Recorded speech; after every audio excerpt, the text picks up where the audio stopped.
जी हाँ दोस्तों, तो स्वागत है सभी लोगों का एक नए वीडियो में। कैसे आप सब लोग, उम्मीद करता हूँ अच्छे होंगे। तो बात करते हैं इंग्लैंड वर्सेस इंडिया के फोर्थ टेस्ट की। तो फोर्थ टेस्ट होने वाला है अपना मैनचेस्टर में, जैसे सभी लोगों को पता है। तो आज बात करते हैं उस ग्राउंड के रिकॉर्ड्स की।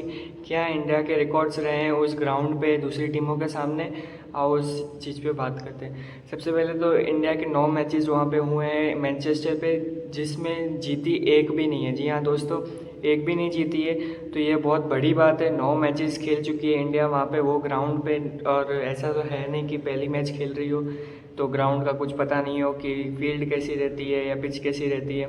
9 मैच खेल चुकी है और एक भी नहीं जीती है। तो कहीं ना कहीं ये दर्शाता है कि ये ग्राउंड पे खेलना कितना मुश्किल है, क्योंकि इंडियन टीम एक ऐसी टीम मानी जाती है जो कहीं भी जाके किसी टीम को भी हरा सकती है। बट ये ग्राउंड पे वो 9 मैच खेल के भी 0 मैचेस जीती है। तो कहीं ना कहीं दर्शाता है कि ये ग्राउंड पे खेलना कितना मुश्किल होगा।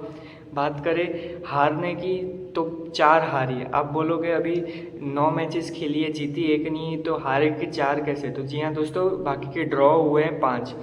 तो कहीं ना कहीं ड्रॉ करवाए हैं 5, बाकी 4 हारी है। तो इंडिया के रिकॉर्ड्स इस पिच पे, इस ग्राउंड पे ज़्यादा अच्छे रहे नहीं हैं। और कहीं ना कहीं देखा जाए तो इंग्लैंड वर्सेस इंडिया में फोर्थ टेस्ट इंडिया को कैसे भी करके जीतना ही पड़ेगा आगे आगे इस सीरीज़ में आगे जाने के लिए। तो कहीं ना कहीं ये दर्शाता है कि इनको आज कैसे भी करके 23 तारीख को कैसे भी करके जीतने का है ये ग्राउंड में इंग्लैंड के सामने, चाहे कुछ हो जाए। और आगे जाने के लिए सीरीज़ में ये बहुत दर्शाता है। बात करें आगे अपने टीम टीम की, प्लेयर्स की, तो उसमें एक बड़ी खबर आ रही है कि अंशुल कमोज, जी हाँ दोस्तों, आपने ये नाम तो सुना होगा, अंशुल कमोज अपने सीएसके के लिए खेलते हैं आईपीएल में। अभी तक आपने देखा होगा, उनको बहुत बार नोटिस किया होगा, उनकी बॉलिंग के कारण, बेहतरीन परफॉर्मेंस के कारण वो बहुत सीएसके के उभरते सितारे रहे हैं। तो बात की जाए उनकी, तो वो as per the reports Indian team में वो आ चुके हैं, कॉल्ड ऑफ किया गया है उनको, अपना इंग्लैंड बुलाया गया है इंग्लैंड वर्सेस इंडिया की सीरीज़ के लिए, फोर्थ टेस्ट के लिए मैनचेस्टर में। क्योंकि अर्शदीप सिंह है उनकी हाथ पे लगा है, बॉलिंग हैंड पे लग गया है, तो जिसके कारण वो बॉलिंग नहीं कर सकते और उनके सब्स्टिट्यूट में अंशुल कमोज को बुलाया गया है। क्योंकि अर्शदीप ऐसे प्लेयर है कि उनको फास्ट बॉलिंग, पेसर अटैक वो माने जाते हैं बहुत अच्छे तरीके से। बट उनको अभी तक फ़िलहाल खिलाया नहीं जा रहा था, क्योंकि वो सब्स्टिट्यूट में रखा गया था कि कोई प्लेयर इंजर हो जाए तो। बट फिलहाल अभी अर्शदीप भी इंजर्ड हो गए हैं, बॉलिंग हैंड उनका इंजर्ड हो गया है, तो उसकी जगह अंशुल कमोज को बुलाया गया है सब्स्टिट्यूट में। और कहीं ना कहीं बातें ये की जा रही है कि अंशुल कमोज प्लेइंग 11 में हो सकते हैं इस बार अपना इंडिया वर्सेस इंग्लैंड के फोर्थ टेस्ट में। और बात की जाए प्लेइंग 11 की, तो जी हाँ दोस्तों, प्लेइंग 11 इस बार का कुछ भी हो सकता है, किसी को कुछ पता नहीं, क्योंकि बहुत सारे चेंजेस हुई है। आओ सभी बारे में बात करते हैं। आप वीडियो में प्लीज़ बने रहे, और तब तक के लिए सब्सक्राइब करें चैनल को, ऐसी बढ़िया वीडियो देखने के लिए। सबसे पहले नोटिफिकेशन आपको आएगा, सब्सक्राइब कर देंगे तो। और वीडियो ये अच्छा लगा हो तो लाइक कर दें। बात करें अंशुल कमोज की, तो अंशुल कमोज को, जैसे कि आपको मैंने बताया, सीएसके के उभरते सितारे थे, बॉलिंग अटैक के लिए जाने जाते थे। और इंग्लैंड में बुलाया गया उनको अर्शदीप की जगह, अपना उनके अर्शदीप को बॉलिंग हैंड में लग गया है, इसके कारण उनको बुलाया गया है। और कहीं ना कहीं बात आ रही है कि अंशुल कमोज प्लेइंग 11 में भी हो सकते हैं। तो ये कहीं ना कहीं इनका डिबेट मैच रहेगा इंग्लैंड वर्सेस इंडिया का फोर्थ टेस्ट, जो वो खुद को प्रूव कर सकते हैं, अपनी काबिलियत प्रूव कर सकते हैं, नेशनल ही नहीं इंटरनेशनल प्लेयर लेवल पे। और बात की जाए ओपिनियन की, तो ओपिनियन मेरा ये रहेगा कि अंशुल कमोज को फ़िलहाल ना खिलाए तो बेहतर रहेगा, क्योंकि अपने पास फ़िलहाल एक्सपीरियंस प्लेयर अवेलेबल है, जैसे कि शार्दुल ठाकुर है और अपना कुलदीप यादव है। तो मेरे हिसाब से उनको खिलाया जाना चाहिए, क्योंकि देखो फोर्थ टेस्ट बहुत ज़रूरी है इंडिया के लिए, कैसे भी करके जीतना। अगर ये हार गई तो वो सीरीज़ हार जाएगी। तो कहीं ना कहीं अपने को फ़िलहाल एक्सपीरियंस प्लेयर को लेना पड़ेगा। मान सकते हैं कि नॉन एक्सपीरियंस प्लेयर भी कुछ कर सकता है डिबेट मैच में, उनका वो भी बदल सकता है मैच को। बट फिलहाल एक्सपीरियंस प्लेयर के पास जाना इज़ अ सेफ ऑप्शन, क्योंकि आप रिस्क ज़्यादा लेना नहीं चाहोगे। और एक्सपीरियंस प्लेयर को कहीं ना कहीं पता है उनको मैच कैसे निकालनी होती है, कैसे बॉलिंग करनी होती है, कैसे ये पिच पे खेलना होता है। तो कहीं ना कहीं अपने को सेफ साइड में जाना चाहिए, शार्दुल ठाकुर और कुलदीप यादव की तरफ, और ना लेके अंशुल कमोज को, क्योंकि अंशुल कमोज कुछ भी कर सकते हैं। देखा जाए तो विकेट भी ले सकते हैं और इकोनॉमी भी हाई दे सकते हैं। तो कहीं ना कहीं अपने इंडिया के लिए भी रिस्क ये हो सकता है न्यू पर्सन को लेना, डेब्यूटी पर्सन को लेना। तो मेरे हिसाब से फोर्थ टेस्ट इंडिया के लिए बहुत ही ज़रूरी है। तो अंशुल कम्बोज को प्लेइंग 11 में ना ले तो अच्छा है, but according to the reports Anshul Kamboj हो सकते हैं प्लेइंग 11 में। बात करें आगे तो जसप्रीत बुमराह की खबर आ रही है कि जसप्रीत बुमराह अवेलेबल हो सकते हैं फोर्थ टेस्ट में, क्योंकि अगेन मैंने लास्ट वीडियो में कहा था कि ये जो फोर्थ टेस्ट है उसका बहुत ही महत्व है। इंडिया को कैसे भी करके ये जीतना पड़ेगा अपना फोर्थ टेस्ट मैनचेस्टर में, नहीं तो फिर इंडिया ये सीरीज से हार जाएगी। और कहीं ना कहीं इसी मैच की इम्पोर्टेंस देख के जसप्रीत बुमराह को खिलाया जा रहा है। नो डाउट उनको इंजरी है, डॉक्टर का सलाह दी गई है कि भाई तुम ना खेलो, रेस्ट करो, बट अकॉर्डिंग टू रिपोर्ट्स अभी जसप्रीत बुमराह का 80 to 90% ये पक्का है कि जसप्रीत बुमराह फोर्थ टेस्ट में अवेलेबल होंगे इंडिया वर्सेस इंग्लैंड में।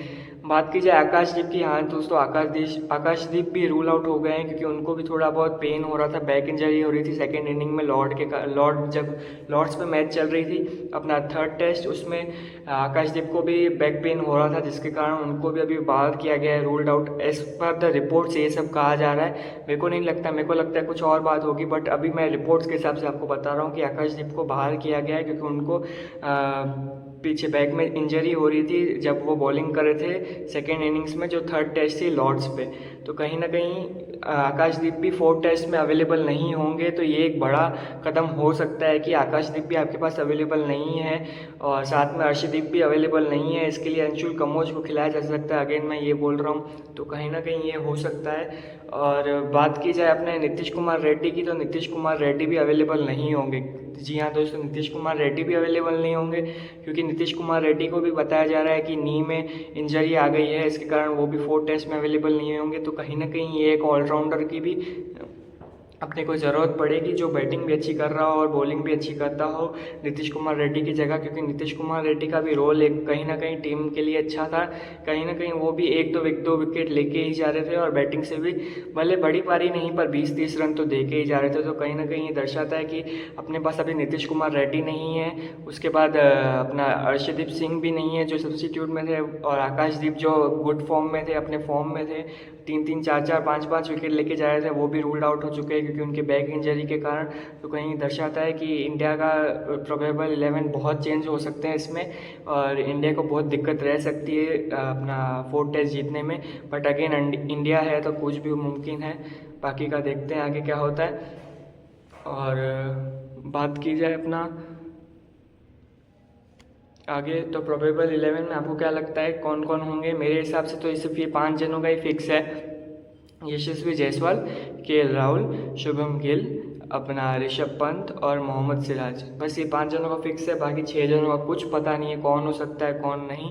रविंद्र जाडेजा ऑफकोर्स होंगे इसमें, ऑलराउंडर की लिस्ट में अपना होंगे ही होंगे। उसके अलावा आपको क्या क्या लगता है कौन कौन होगा, वो मुझे कमेंट करके बताएं। बात करते हैं आगे, तो आगे की बात करते हैं इंडिया ने कहाँ कहाँ हिस्ट्री लिखी। जैसे कि ये मैनचेस्टर है, मैनचेस्टर में जैसे 9 मैचेस खेले गए, 0 मैचेस जीते हैं। तो आज अगर 23 तारीख को अगर जीत गए तो वो हिस्टोरिक विन होगी, फर्स्ट विन होगी। और 89 ईयर्स में वो वहाँ उस ग्राउंड पे कोई नहीं जीता है अपने इंडिया में से। तो कहीं ना कहीं ये दर्शाता है कि ये इंडिया को हिस्ट्री भी लिखनी है और अपने को सीरीज़ भी जीतनी है, तो इसके लिए वो वहाँ पे जीतना ही पड़ेगा। 89 ईयर्स के बाद हो या भले 110 ईयर्स के बाद हो, तो कहीं ना कहीं इंडिया को जीतना ही पड़ेगा। बात करते हैं इन्होंने और कहाँ कहाँ ऐसे करके जीता है, जैसे फर्स्ट टाइम जीता हो और हिस्ट्री लिखी हो, तो 2018 में मेलबोर्न में जीता था इंडिया ने विराट कोहली के कैप्टनसी के अंदर, 37 ईयर के बाद जीता था। तो कहीं ना कहीं ये दर्शाता है कि इंडिया ने हिस्ट्री तो वहाँ पे भी लिखी थी। दूसरा उन्होंने 2021 में जीता था ब्रिस्बेन में, जिसमें अपना ऋषभ पंत ने लास्ट में जिताया था इंडिया को, टीम इंडिया को, और वो भी 74 ईयर्स के बाद फर्स्ट टाइम जीते थे वहाँ पे, और कहीं ना कहीं ऐतिहासिक जीत थी, वो भी बहुत ही फेमस थी, अपना ऋषभ पंत ने जिताया था। और उसके बाद 2021 में वापस ओवल पे जीते थे, वो भी 50 साल बाद जीते थे, एग्जैक्ट 50 साल बाद, वो भी विराट कोहली के कैप्टनसी के अंडर जीते थे। तो कहीं ना कहीं दर्शाता है विराट कोहली की कैप्टनसी कितने महत्व थी। फिर 2021 में फिर से जीते थे सेंचुरियन 11 साल के बाद। फिर 2024 में केप टाउन में जीते थे 31 ईयर्स के बाद। फिर 2025 में बिर्गिनिम जीते अभी 58 ईयर्स के बाद। तो आपको बताऊं जैसे कि 2018 में मेलबोर्न में जीते विराट कोहली की कैप्टनसी के बाद, 2021 में भी जीते, ऋषभ पंत ने जिताया था विराट कोहली की कैप्टनसी के अंडर में।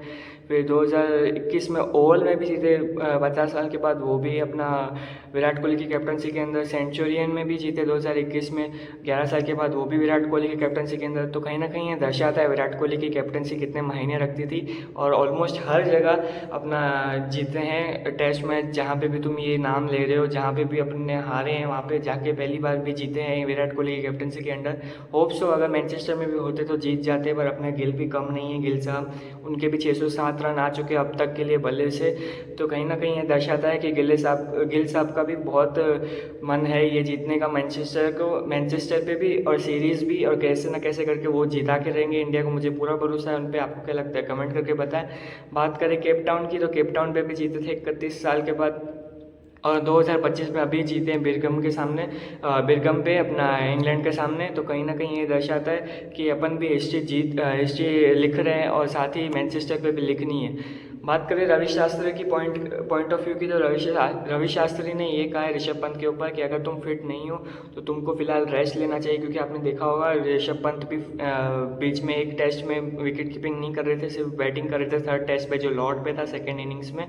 तो कहीं ना कहीं ये दर्शाता है कि अपना ऋषभ पंत भी फिट नहीं है 100%, और उसी पॉइंट ऑफ व्यू से आप रवि शास्त्री ने उनको बोला है कि अगर तुम फिट नहीं हो तो तुम रेस्ट ले सकते हो, तुम्हारे सब्स्टिट्यूट में ध्रुव जुरेल अवेलेबल है, तुम रेस्ट लो फिलहाल, और फिफ्थ टेस्ट के लिए रेडी रहो ओवल पे, क्योंकि वो तुमको खेलना बहुत ज़रूरी है। बट कहीं ना कहीं मेरा पॉइंट ऑफ व्यू ये है कि बात के लिए नहीं, पहले फिलहाल अभी के लिए रखो, क्योंकि ऋषभ पंत का होना बहुत ज़रूरी है टीम इंडिया में 4th टेस्ट में, क्योंकि 4th टेस्ट बहुत ज़्यादा ज़रूरी है। तुम 5th टेस्ट के लिए रख दो उनको कि 4th टेस्ट तो जीत जाएंगे, तो ऐसा नहीं होता है, अपने को 4th टेस्ट में जीतना पड़ेगा कैसे भी करके, क्योंकि सामने इंग्लैंड है, इंग्लैंड को अपन अंडर एस्टिमेट नहीं कर सकते, और इंग्लैंड कैसे भी करके जीत सकती है, तो अपने को वो नहीं करना है। अभी अगेन 2-1 पे चल रहे हैं अपन।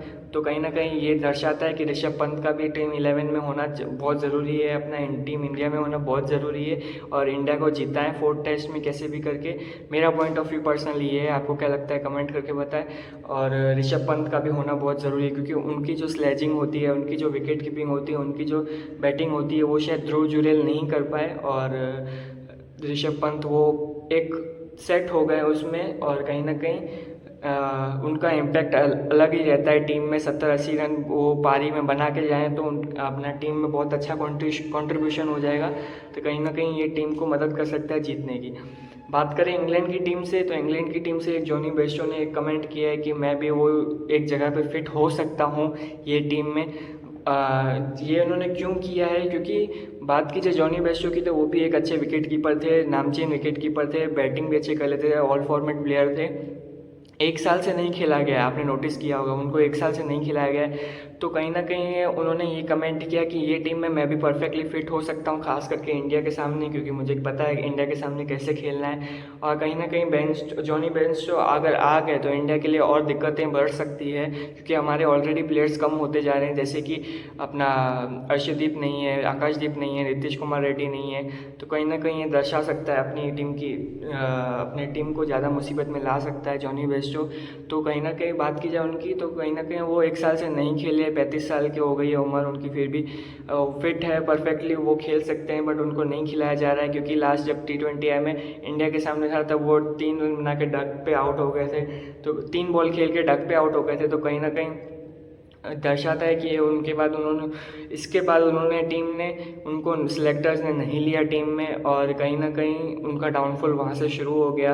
बट अगेन इंडिया तो वहाँ पे जीता था T20 में, और अपना वो भी जीता था वर्ल्ड कप।